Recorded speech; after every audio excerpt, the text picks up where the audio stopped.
bersama saya Putri Ayu Megawati. Hari ini saya akan melakukan praktikum pencernaan makanan.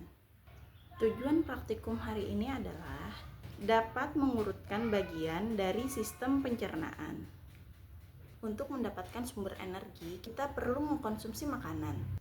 Bagaimana ya makanan yang kita konsumsi itu bisa dicerna oleh tubuh kita? Pada saat kita memasukkan makanan di mulut kita, bentuknya masih utuh. Sedangkan saat dikeluarkan dari tubuh atau fesesnya berbentuk berbeda. Ternyata itu bisa terjadi karena ada sistem pencernaan di dalam tubuh kita. Sistem pencernaan adalah serangkaian organ yang memiliki fungsi untuk mencerna makanan menjadi zat-zat yang dapat diserap oleh tubuh kita. Baik, sekarang kita akan mulai dari proses pencernaan makanan dulu ya. Secara umum, proses pencernaan ada dua. Yang pertama, proses pencernaan mekanik, yaitu proses pencernaan yang dilakukan dengan gerakan mengunyah makanan dibantu oleh gigi dan diaduk oleh lidah, yang bertujuan untuk merubah ukuran makanan menjadi lebih kecil agar lebih mudah diproses di dalam tubuh. Yang kedua, proses pencernaan kimiawi, yaitu proses pencernaan yang melibatkan enzim. Pencernaan kimiawi ini bertujuan untuk mengubah partikel makanan yang kecil menjadi bentuk yang siap untuk diserap oleh tubuh. Sekarang kita akan masuk ke pembahasan organ-organ pencernaan dalam tubuh manusia. Yang pertama adalah mulut.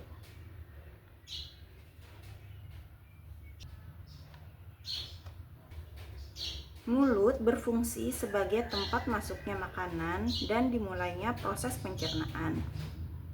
Di dalam mulut terjadi pencernaan secara mekanik oleh gigi untuk menghancurkan dan lidah untuk mengaduk makanan. Sehingga makanan bisa bercampur dengan air liur dan terjadilah pencernaan kimiawi oleh air liur atau enzim amilase. Yang kedua adalah tenggorokan dan kerongkongan.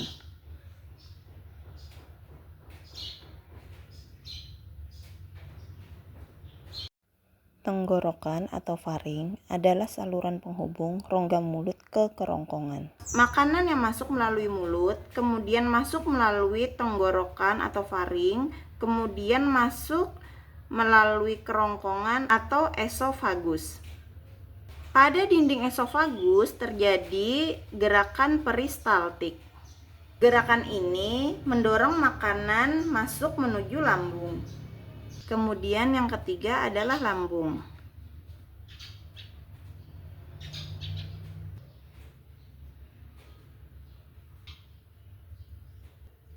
Kemudian di dalam lambung, makanan akan mengalami pencernaan kimiawi dengan enzim dan asam lambung. Di dalam lambung terdapat dua enzim, yaitu enzim pepsin yang berfungsi memecah protein menjadi asam amino. Yang kedua, enzim renin yang berfungsi mengubah protein menjadi kasein. Dan yang ketiga, asam klorida yang berfungsi untuk membunuh kuman dan bakteri pada makanan dan mengaktifkan pepsinogen menjadi pepsin. Di dalam lambung, makanan akan disimpan sementara selama 2-5 jam sebelum diteruskan ke usus halus untuk dicerna lebih lanjut. Kemudian di sini ada organ pelengkap pencernaan, yaitu pankreas, empedu, dan hati. Hati berfungsi untuk membentuk cairan empedu yang diperlukan dalam proses pencernaan lemak. Cairan empedu tersebut akan ditampung di dalam kantung empedu sebelum digunakan di usus halus. Sedangkan pankreas berfungsi untuk memproduksi enzim pencernaan untuk mencerna karbohidrat, protein, dan lemak di usus halus. Kemudian pankreas juga menghasilkan senyawa bikarbonat yang akan menetralkan makanan dari lambung yang bersifat asam sehingga tidak melukai dinding usus halus. Yang keempat adalah usus halus. Usus halus terletak di antara lambung dan usus besar.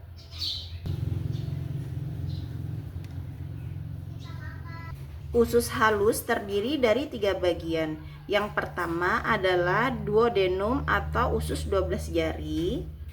Yang kedua adalah jejunum. Dan yang ketiga adalah ilium. Makanan dari lambung akan masuk ke duodenum atau usus 12 jari dan makanan dinetralkan dulu oleh senyawa bikarbonat yang dihasilkan pankreas, lalu lanjut dicerna menggunakan enzim amilase, lipase, dan tripsin dari pankreas, serta enzim maltase yang dihasilkan usus halus itu sendiri. Enzim amilase akan memecah amilum jadi maltosa. Kemudian maltosa lanjut dipecah jadi glukosa oleh enzim maltase. Enzim lipase memecah lemak jadi asam lemak dan gliserol yang dibantu oleh empedu yang akan mengemulsikan lemak sehingga enzim lipase bisa bekerja. Kemudian tripsin akan memecah pepton menjadi asam amino. Setelah itu, glukosa, asam lemak, gliserol, dan asam amino tadi merupakan bentuk zat gizi sederhana yang siap diserap oleh tubuh. Penyerapannya terjadi di bagian usus halus, yaitu jejunum dan ilium. Yang kelima, usus besar.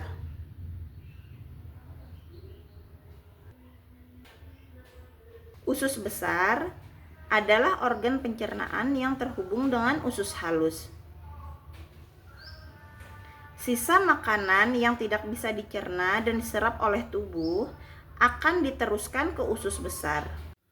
Usus besar berfungsi untuk membusukkan sisa makanan dan mengubahnya menjadi feses dengan bantuan bakteri E. coli.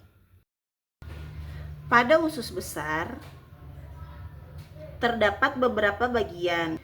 Yang pertama adalah umbai cacing yang berperan dalam sistem kekebalan tubuh dengan mensekresi imunoglobulin. Yang kedua adalah kolon sebagai tempat pemadatan feses dan penyerapan kembali air dari zat sisa makanan yang tidak dapat dicerna di usus halus. Organ yang terakhir adalah rektum dan anus. Rektum adalah tempat menyimpan feses sementara waktu sebelum dikeluarkan oleh tubuh. Rektum akan mengirimkan sinyal ke otak untuk memutuskan apakah feses perlu dikeluarkan atau tidak dari tubuh. Apabila feses perlu dikeluarkan, anus akan berfungsi sebagai tempat untuk membuang feses. Otot anus berfungsi menahan dan menjaga feses agar tidak keluar dari rektum sebelum saatnya. Jadi bisa disimpulkan, organ pencernaan manusia terdiri dari yang pertama adalah mulut, yang kedua kerongkongan dan tenggorokan, yang ketiga adalah lambung, yang keempat adalah usus halus, dibantu dengan organ pencernaan pelengkap, yaitu hati, empedu, dan pankreas. Yang kelima adalah usus besar. Yang keenam adalah rektum dan anus. Sekian, terima kasih.